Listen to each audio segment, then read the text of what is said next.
Magandang hapon mula sa Pag-asa Weather Forecasting Center. Ito ang ating update sa magiging tayo ng panahon sa susunod na 24 oras. Sa kasalukuyan, wala pa naman tayong binabantayang low pressure area o anumang sama ng panahon na maaring makaapekto sa ating bansa sa mga susunod na araw. Gayunpaman, patuloy yung pag-iral ng ating easterlies sa malaking bahagi ng Mindanao at itong eastern sections ng Southern Luzon at Visayas. At makikita rin natin dito sa ating latest satellite images, itong mga makakapal na kaulapan na kasalukuyang umiiral dito sa malaking bahagi ng Mindanao ay ang patuloy ng pag-iral ng ating easterlies.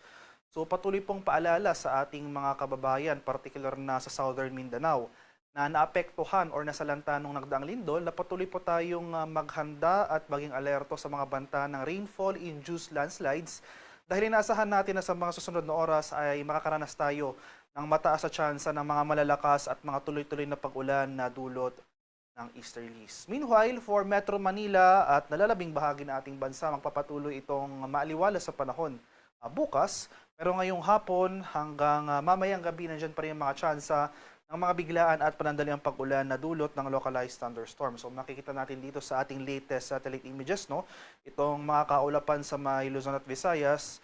Ito po yung mga namumuong kaulapan na associated sa ating mga localized thunderstorms. So hindi naman po magtatagal yung mga pag-ulan na ito, pero may kalakasan. So maghanda pa rin po tayo sa mga localized flooding, especially sa mga susceptible areas.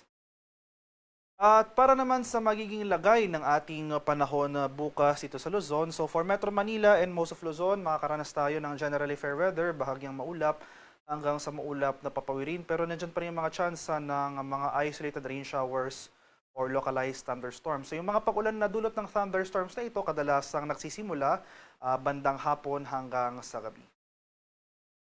Sa areas naman ng Palawan, Visayas at sa Mindanao, itong Mindanao, generally improving weather conditions ang ating inaasahan bukas. Mababawasan na yung mga pag-ulan na dulot ng easterlies. Pero nananatiling mataas yung tsansa ng mga localized thunderstorms, especially nga po dito sa southern portion ng Mindanao.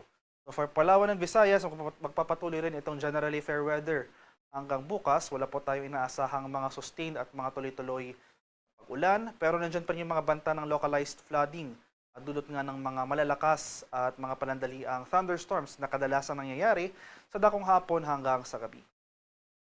At sa kalagayan ng ating karagatan sa kasalukuyan, wala tayong nakataas na gale warning at banayad hanggang sa katamtamang pag-alon ang mararanasan sa seaboards ng ating bansa. Gayunpaman, iba yung pag-iingat pa rin sa ating mga kababayan na maglalayag sapagkat kung meron tayong offshore thunderstorm activity, ito yung mga pag-ulan sa ating mga dagat baybayin. Asahan natin yung mga pagbugso ng hangin, yung kaakibat nito, yung bahagyang pagtaas ng ating mga alon.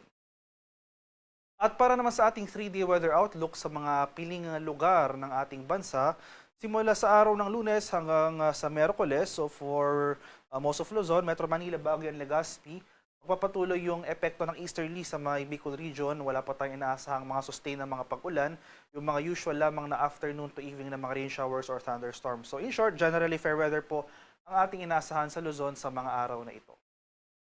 Sa area naman ng Visayas, sa mga lugar ng Metro Cebu, Iloilo at Tacloban, sa araw ng Lunes hanggang sa Miyerkules, magpapatuloy rin po itong bahagyang maulap hanggang sa maulap na papawirin. Pero nandiyan pa rin mga tsansa ng mga pulupulong pag-ulan na may pagkulog at pagkilat na dulot ng localized thunderstorms. Magpapatuloy ang improving weather conditions dito sa Mindanao. So ngayong hapon hanggang mamayang gabi, posible pa rin yung mga tsansa ng mga pag-ulan. Pero starting tomorrow, araw ng linggo, towards the start of next week or early next week, generally fair weather na ang ating mararanasan. Wala na po, mababawasan na yung mga tuloy-tuloy at mga malalakas sa pag-ulan. Pero magdala pa rin po tayo ng payong at manatiling alerto sa mga localized flooding na dulot ng mga afternoon to evening na mga thunderstorms. At ang haring araw sa Kaminilaan ay lulubog mamayang 6:26 ng hapon at sisikat naman bukas sa kalapit na 5:27 ng umaga. At para sa karagdagang impormasyon tungkol sa ulat panahon, lalong-lalo na sa ating mga localized advisories tulad ng mga rainfall advisories, heavy rainfall warnings, or thunderstorm advisories, ay i-follow po kami sa aming social media accounts at DUST_Pag-asa. Mag-subscribe na rin kayo sa aming YouTube channel sa DUST Pag-asa Weather Report at palaging bisitahin ang aming official websites sa pag-asa.dust.gov.ph at panahon.gov.ph. At yan lamang po ang latest mula dito sa Pag-asa Weather Forecasting Center. Magandang hapon sa ating lahat. Ako po si Dan Villamil Ulat.